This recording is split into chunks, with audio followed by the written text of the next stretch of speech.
You've lost, eh? Yes, I have. Why can you not trust your people, and in the power of their ambitions? These ambitions have transcended space and time. They are something that no one can snuff out.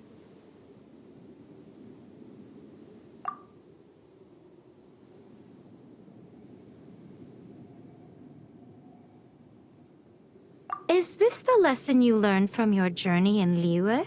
There are nations where humans cast their god aside and stride forward.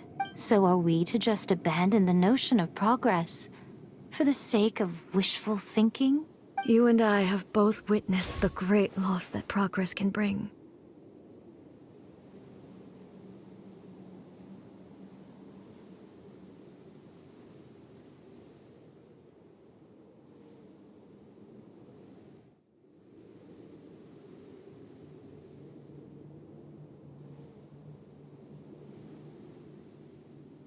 Eternity. Eternity is the only way. When lightning flashes, it casts a shadow. My name means shadow.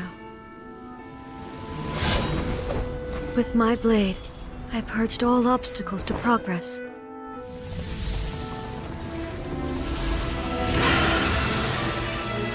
And yet, something was lost with each step forward. In the end, I even lost her. The tales are still retold in the shade of every Thunder Sakura. But the wounds left on our nation by that terrible loss still ache. Never stop searching, even if only for a brief flash of light. If nothing else, we have the present moment. She said that once. But I've seen a nation stride forward and lose everything to the heavenly principles. Perhaps only if time stands still will the lightning's glow never fade. The present moment is a fragile illusion. Only eternity can bring us closer to the heavenly principles. I am no longer the shadow. Mine is the most supreme and noble form. Let power over the realm be vested within me. In this form shall I honor my subjects' dream, for a land of eternity, unchanging forevermore. The heavenly principles. Irrelevant nonsense as far as I'm concerned. When all's said and done, all you really want is to protect your beloved Inazuma forever and ever. Isn't that right? That would be something of an oversimplification. But is this nation worth existing for eternity? Stripped of ambitions, stripped of the potential for change, it does nothing more than simply exist. It is a hollow shell of a nation. I wonder what loss would it really be to anyone if such a nation were destroyed? Miko, retract your words. Never changing eternity is the promise I made to my people. But what your people need from you is not your promises.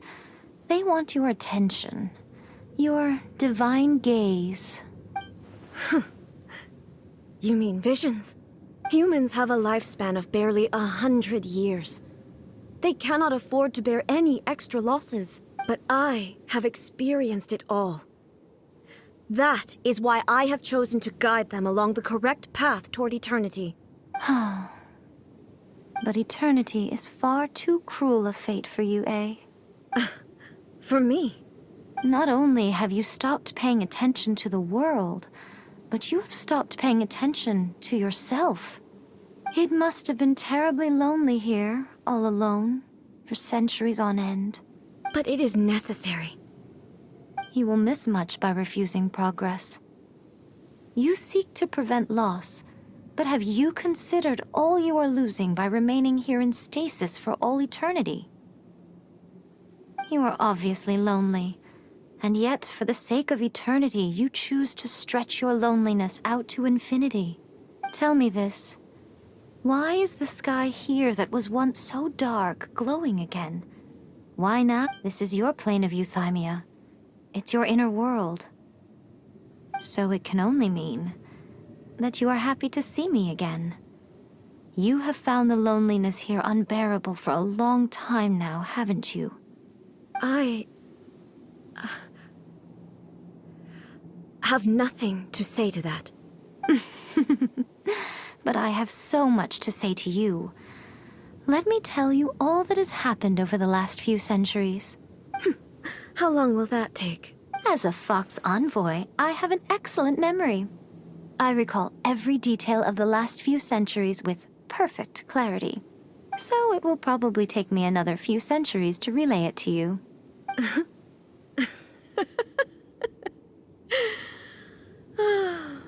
Miko, I never thought I would have the chance to meet with you like this again. Seeing you again is a change to eternity. And a very nice surprise. Since you are willing to admit that, I suppose that means we can still be friends? What a childish conversation this is. Anyway, now that I have been defeated by you and your plan, I will honor your wish to abolish the Vision Hunt Decree. But, with regards to eternity, and the question of whether this nation should move forward, I need time to give it some thought. You are the one who's been acting like a child from the very beginning. As promised, the Raiden Shogun abolished the Vision Hunt Decree. Finally, her people's wishes penetrated her locked heart. Beyond the plane of euthymia, she saw what eternity means in the eyes of the world. When one's fervent ambition burns brightly, the gods will cast their gaze upon you.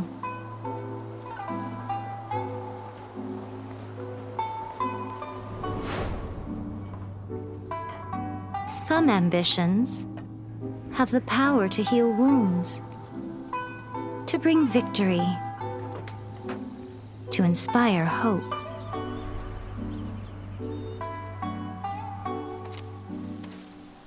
But some ambitions outlive their masters long after the soul ascends. They remain as they were in the beginning.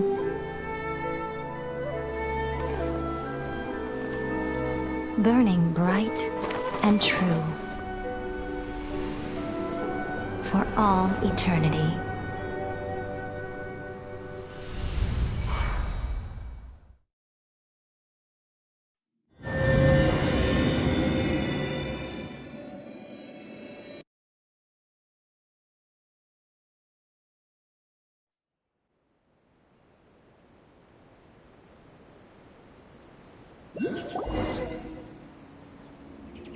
So what did you guys do in the Raiden Shogun's plane of euthymia anyway? Is the Vision Hunt Decree abolished?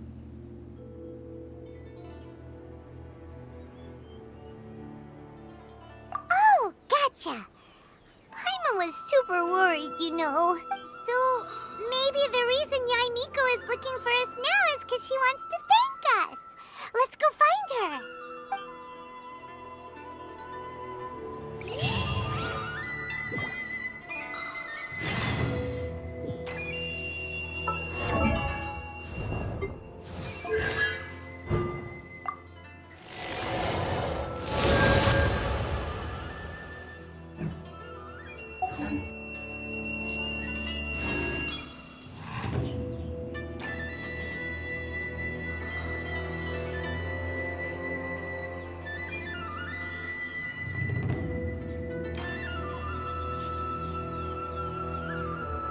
Talk to the electro arcon whenever you're troubled. Another bad one?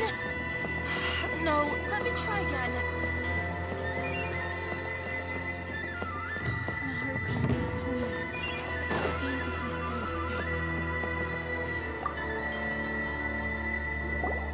Why, hello.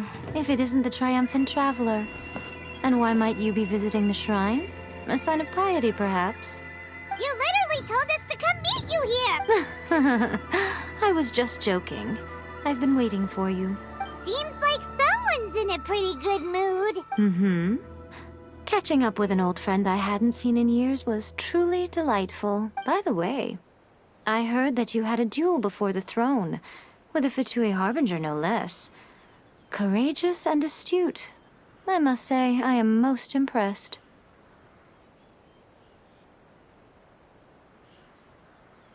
Defeating Signora head-on in a duel means that your strength exceeds my expectations. Still, you did end up victorious. I gather congratulations are in order. Sure feels good to finally thwart the Fatui plan for once. They caused plenty of trouble along the way, but at the very least, they didn't get their hands on another Gnosis. Wait a second. Did you say Gnosis? As in, the little thing that looks something like a chess piece? Yep, that's the one. You've seen one too? Gnosis belong to the Seven. They're what keep them connected to Celestia. Oh. What's wrong? I handed that over. You did what now? Well, how else was I supposed to save your skin from the Balladeer exactly? The Balladeer is number 6 of the Fatui Harbingers. In terms of strength, he is superior to Signora. I'm not the kind of person who risks life and limb for any old reason. You did... for once, Paimon just does not know what to say. After A created her puppet vessel, she no longer had anywhere to put it. As her erstwhile closest friend, A handed it over to me, and I've kept it in the Grand Narukami Shrine ever since. She no longer needs the power of the Gnosis, and in any case, she tells me she has severed ties with Celestia. Thus, the Gnosis became not only useless, but also a potential source of conflict. Is that not a good bargain, exchanging it for the one at the core of the plan? Judging by the results, at least, I dare say I struck a good deal. When you put it like that, Paimon has to agree. The Traveler is worth more than a Gnosis.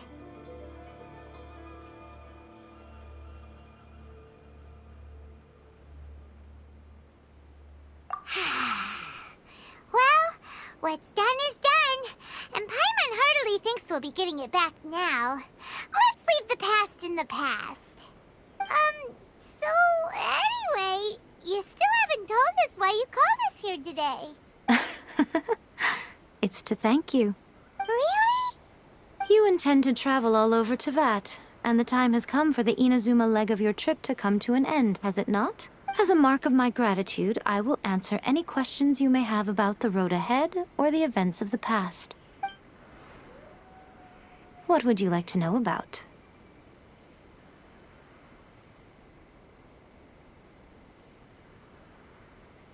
Sorry, I haven't a clue. I'm also unfamiliar with the god you describe. But if you still have doubts about A, I would say they are misplaced. Not only does she not fit your description, but she voluntarily gave up her Gnosis long ago, severing her ties with Celestia in the process.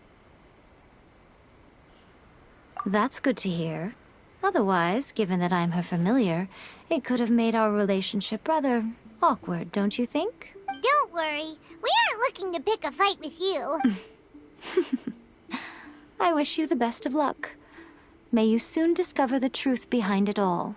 As for your sister's whereabouts, I will use all the resources at my disposal to investigate it. And I will also borrow some of Ayato's people from the Shiumatsuban. I'll let you know if I find out anything. Consider it part of my means of thanking you.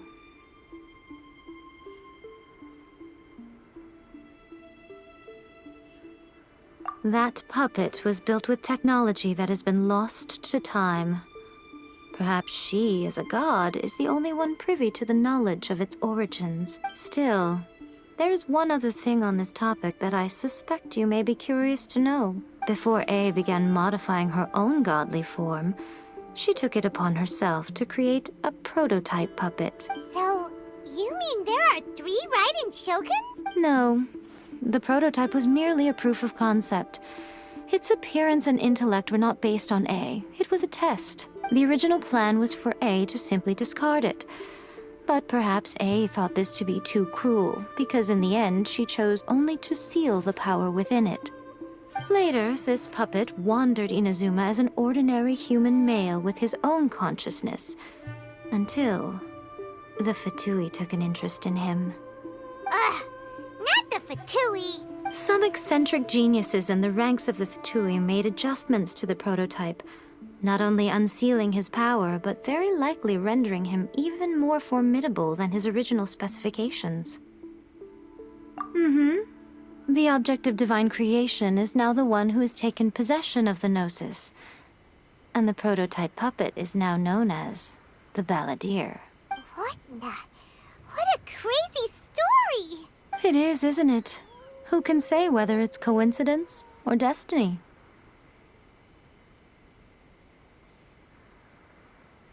I'm surprised an outlander like you is aware that there was once a change of electro arcon. Few citizens of Inazuma are aware of this. Morat's told us. He said that the electro archon ball has passed away. Yes. The truth of the matter is that there were two twin gods, Baal and Beelzebul. Twin gods? They won the Archon War together, and when Baal established the shogunate, Beelzebul became her Kagemusha, or shadow warrior.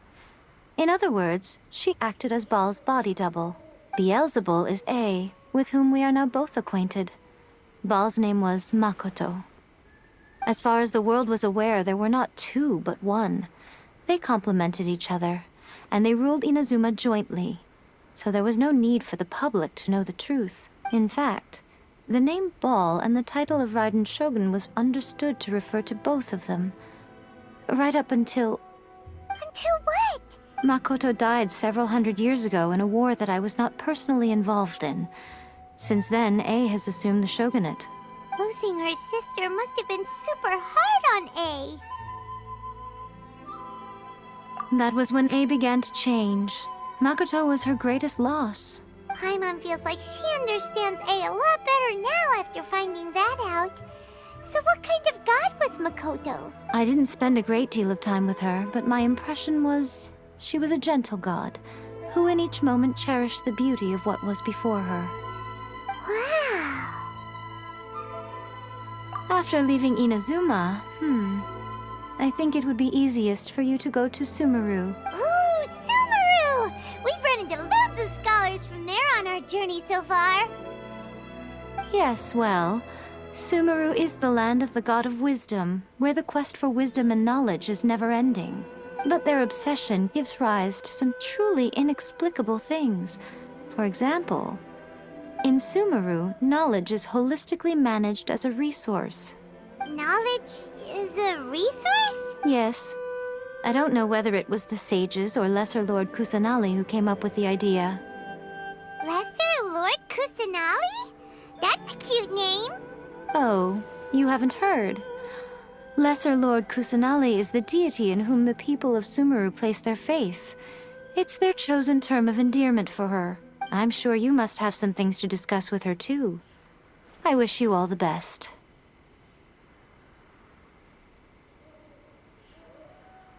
Sorry, I haven't a clue. But if you still have doubts about A, not only does she not fit your description, that's good to hear. Don't worry, we are... As for your sister's I'll let you know if I find out anything. Are you sure? Okay then. Oh, Traveler. Do you still have the omamori I gave you? Keep it safe. Is that all you intend to do with it? There was me thinking that you might hang it around your neck to show off to the world, telling everyone who inquired that it was given to you by none other than Miko, the wise and beautiful. Who in their right mind would do that? Okay, I'll stop. Now, a question for you. Traveler, what is your ambition? I see. But that is merely a small goal, based on what preoccupies you here and now. Your ambition should be something that transcends the world below and the starry sky above. Something that shines in unison with fate itself.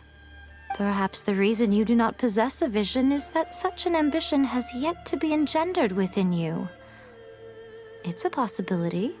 Continue on your journey, and maybe that moment will come to pass.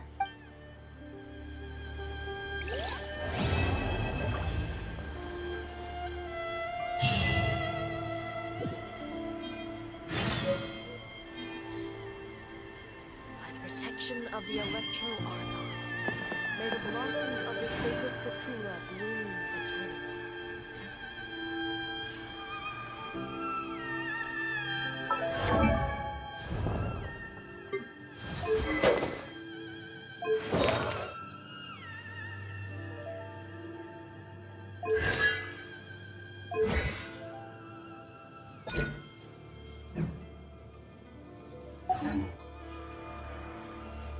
Narukami, please.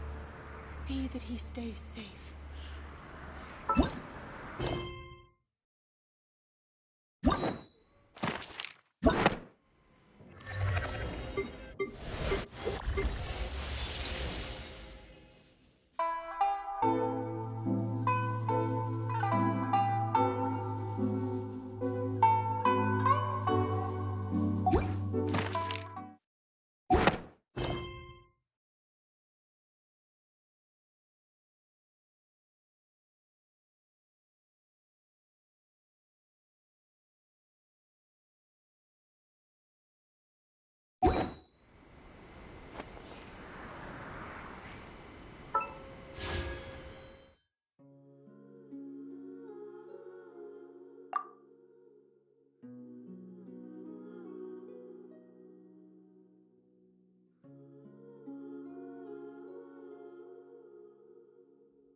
Of the electro arc.